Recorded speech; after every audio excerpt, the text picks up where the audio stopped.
আসসালামু আলাইকুম। Welcome to my another new blog. সবাই কেমন আছেন? আশা করছি আল্লাহর অশেষ রহমতে সবাই ভালো আছেন। আলহামদুলিল্লাহ, আমরাও সবাই ভালো আছি। তো এটা ছিল গতকালকের দ্বিতীয় ধাপের আমাদের শপিং আর কি। বলছিলাম গতকালকের ভিডিওতে যে আমরা ইফতারের পর আবারও বের হব। দিনের বেলায় বের হয়ে কিছু শপিং করা হয়েছে, বাসায় এসে ইফতার করে রেস্ট নিয়ে এখন বাজে রাত 9:45। আমরা বাসা থেকে বের হলাম। তো এখন আমরা যাচ্ছি আমাদের আশেপাশেই সানমার ওশান সিটিতে। তো ওখানে গিয়ে হচ্ছে বাকি কিছু কেনাকাটা করব আর কি। জানি না কতটুকু শেষ করতে পারবো, মনে হয় না সব কিছু শেষ করতে পারবো, কারণ রাত 11টার মধ্যেই চলে আসব। এর বেশি লেট করব না। অবশ্য রাতের বেলা হচ্ছে শপিং মলগুলো অনেক বেশি জমজমাট হয়। আর আজকে সানমারি গিয়ে যেটা দেখলাম, পা ফেলার জায়গা নাই, প্রত্যেকটা দোকানেই এত এত মানুষের ভিড়। কি শপিং করব, মানে মানুষের ভিড়েই পা দিতে পারতেছিলাম না, এমন একটা অবস্থা। যাই হোক, বাসা থেকে বের হয়ে সিএনজি নিয়ে আমরা সোজা চলে যাচ্ছি জিইসির ওইদিকে।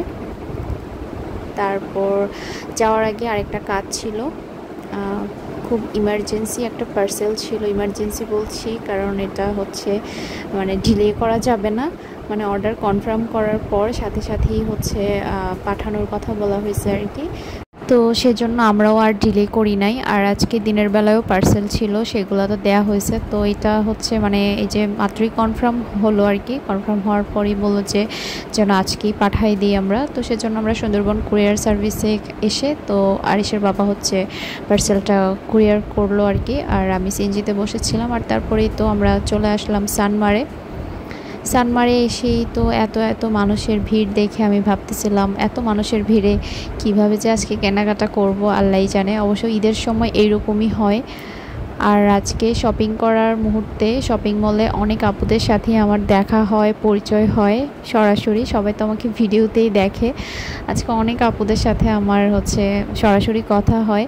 চিটগংয়ে মাশাআল্লাহ আলহামদুলিল্লাহ আমার অনেক অনেক ভিউয়ার্স আপুরা আছেন যারা আমার ভ্লগ রেগুলার দেখেন। আমি বাইরে বের হলেই অনেকের সাথে আমার দেখা হয়ে যায়। বিশেষ করে শপিং মলে গেলে তো মানে যখনই যাই তখনই হচ্ছে কয়েকজনের সাথে দেখা হবেই। তো আমরা হচ্ছে প্রথমেই একটা শপে ঢুকলাম। বাহির থেকে একটা ড্রেস দেখলাম, যে ডলে সাজানো যে ড্রেসটা আমি মাত্র আজকেই দেখে আসছিলাম। তো ওখানে হচ্ছে প্রাইস রেঞ্জটা একটু বেশি ছিল। তো এখানে হচ্ছে পাঞ্জাবির সাথে ড্রেসটা একটা কাপল সেটের মতো সাজিয়ে রাখছে, দেখতে ভালোই লাগতেছিল। তো পরে হচ্ছে উপরে এসে দেখলাম আর কি, ভাবলাম যে এখানে আরও কোনো ড্রেস আমার পছন্দ হতে পারে। তো এখানে এসে ওই যে বললাম না যে অর্গানজা ম্যাটেরিয়াল, আর গরমের মধ্যে অর্গানজাটা আমি প্রেফার করি না, আমার কাছে ভালো লাগে না পরতে। অর্গানজা কাপড়টা একটু ইয়ে টাইপের, তো একটু মানে সফট না জিনিসটা। অর্গানজাটা তো একটু খসখস টাইপের একটা কাপড় হয়। তো পার্টি ড্রেস মানে চিন্তা করলে আর কি অর্গানজাটা ঠিক আছে, কিন্তু আমি যদি কমফোর্টেবলের কথা চিন্তা করি, গরমের মধ্যে আরামদায়ক একটা ড্রেস পরবো, তো সেটার চিন্তা করলে অর্গানজাটা আমার চয়েসে আসে না। তো তারপর আর কি ঘুরে ঘুরে দেখতেছিলাম। তো প্রথমে আমার ড্রেসটাই কিনবো। আর দেখেন এক একটা দোকানে কত মানুষের ভিড়, খুবই জমজমাট হয়ে যায় রাতের বেলা শপিং মলগুলা। আজকে তো সানমারের অবস্থা মানে খুবই খারাপ ছিল। আমি আরিশকে মানে কোলে নিয়েও আমরা রাখতে পারতেছি না এত মানুষের ভিড়ে। তারপর হচ্ছে আবার মানে ওকে যে হাঁটাবো সেইটারও উপায় নাই। তো ডলের মধ্যে সাজানো এই ড্রেসটা দেখে আরিশের বাবার পছন্দ হয়েছে, ব্ল্যাক কালার। সে নিজেও আবার ব্ল্যাক কিনতে চাচ্ছে। তো হঠাৎ করেই বললো যে চলো আমরা দুজন ব্ল্যাক পরি একই রকম। তো এখানে দুইটা ড্রেস ওর পছন্দ হয়েছে, আমারও হয়েছে পছন্দ। কাপড়টা খুবই সফট। তো এখান থেকে হচ্ছে আমরা ড্রেসগুলো দেখতেছিলাম। তো দেখে টেখে মানে ডিসিশন নিতে পারতেছিলাম না আর কি। তারপর আবার আমাদের পরিচিত সেই দোকানে চলে আসলাম। এখান থেকে আমাদের অনেক ড্রেস নেওয়া হয়েছে। তো এখানে এসেও ব্ল্যাক কালারের অর্গানজার এই ড্রেসটা ওর খুব পছন্দ হয়েছে, এই যে যেটা দেখানো আছে আর কি, ব্ল্যাক কালারটা। তো এটার কাজটা আমার কাছে আবার ভারী মনে হয়েছে।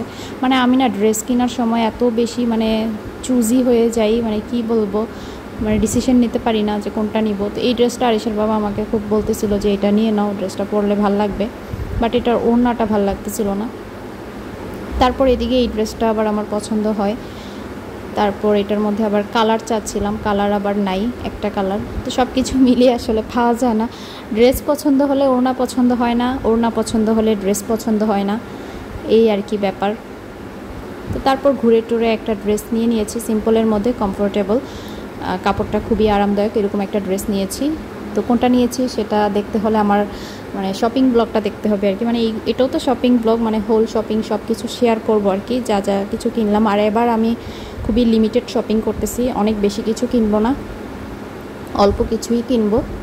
আমার লাইফে ছোটোবেলা থেকেই একদম বড় হওয়া পর্যন্ত আমার লাইফে মানে শপিং নিয়ে কোনো বাজেট আমি আমাদের দেখি নাই আর কি। আমার আব্বু কখনো আমাদেরকে শপিং নিয়ে কোনো দিন বাজেট করে দেয় নাই যে তোমার এত টাকার মধ্যে শপিং করবা, তুমি এত টাকা, যেহেতু আমরা ভাই বোন 4 জন, মানে কোনো সময় এরকম বাজেট আমাদের হয় নাই। আমার আব্বু ইচ্ছে মতো টাকা খরচ করেছে আমাদের জন্য, নিজে কিনলে কিনছে, না কিনলে নাই। নিজের ঈদের সময় অত বেশি একটা আব্বুর ইয়ে ছিল না, কিন্তু আমাদেরকে আমাদের মন মতো ইচ্ছে মতো মানে যার যতটা ইচ্ছা, ড্রেসের সাথে ম্যাচিং করে করে জুতা, মেইন ড্রেসের সাথে হিল জুতা, তারপর বিকেলের ড্রেসের সাথে স্লিপার জুতা, তাও আবার কোনো নর্মাল প্রাইসের মধ্যে না, মোটামুটি ভালো প্রাইস দিয়ে আমাদেরকে আব্বু কিনে দিত। কারণ একটা সময় হচ্ছে এইরকমভাবে আমাদের শপিংগুলো হতো, জীবনে কোনো বাজেট ছিল না। তো এখন না আস্তে আস্তে বড় হওয়ার সাথে সাথে ওই শপিংয়ের ওই টেন্ডেন্সিটা এখন আর নাই। কারণ একটা সময় বয়সের সাথে সাথে দেখা যায় কি আমরা যত বড় হব নিজের কেনাকাটার ইচ্ছাটা তত বেশি কমতে থাকবে। তো আর বাচ্চা কাচ্চা হয়ে গেলে তো বিষয়টা অন্যরকম হয়ে যায়, মানে নিজের কোনো কিছুই আর কিনতে ইচ্ছে করে না। এই যেমন আরিশের বাবা আগে নিজের জন্য অনেক কিছু কেনাকাটা করতো, ওর পোশাক আশাকের প্রতি অনেক বেশি ফ্যাসিনেশন। আরিশ হওয়ার পর থেকে দেখা যাচ্ছে যে ও নিজের জন্য কিনে না, শুধু ছেলের জন্য কিনে। তো বিষয়টা আসলে এরকম হয়ে যায় যে বাবা মা হয়ে গেলে মানে নিজেদের শপিংয়ের ইচ্ছাটা আস্তে আস্তে কমতে থাকে, মন চায় যে ছেলে মেয়েদেরকে আমরা কিনে দিই। আমাদের বাবা মারা আমাদের জন্য এরকমভাবেই শপিং করতো। আর আমার আব্বু তো বললাম না যে কোনো বাজেট ছিল না, ইচ্ছে মতো শপিং করতো, যতক্ষণ পকেটে টাকা থাকতো ততক্ষণ আমাদেরকে কিনে দিত। এবং কুমিল্লা ইস্টার্ন প্লাজা থেকে আমরা সব সময় শপিং করতাম, এর বাইরে না। কুমিল্লার অন্যান্য তো আরও অনেক শপিং মল আছে, বাট আমরা সব সময় ইস্টার্ন প্লাজা থেকেই শপিং করতাম।